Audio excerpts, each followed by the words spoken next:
ขอแสดงความเคารพหลวงปู่บัญญีอาภากโรเจ้าอาวาสวัดศรีบุญเรืองท่านพระครูสุวัฒน์ธีรวงศ์เจ้าคณะตำบลบ้านแพงเจ้าอาวาสวัดสร้างแก้ว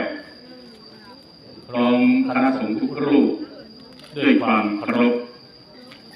เรียนท่านสสดร.ภูมิพัฒน์พัชรทรัพย์สสนครพนมเขต 1ท่านสุพรรณโกศลนายกเทศมนตรีเทศบาลตำบลบ้านแพงท่านลิขิตแก้วกีฬานายกองค์การบริหารส่วนตำบลนาเรือท่านเชิญชายบุญยีวงศ์สมาชิกสภาจังหวัดนครพนมและท่านผู้มีเกียรติที่เคารพทุกท่านครับขอแสดงความเคารพต่อร่างอันไร้วิญญาณที่นอนทอดร่างบนจิตากาทาน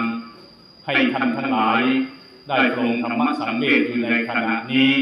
คือร่างของคุณพ่อประนมบุญมาพึ่งผู้วายชนกระผมนายเกษมสารสอนโพได้รับมอบหมายจากเจ้าภาพให้ทำหน้าที่พิธีกรในงานบำเพ็ญกุศล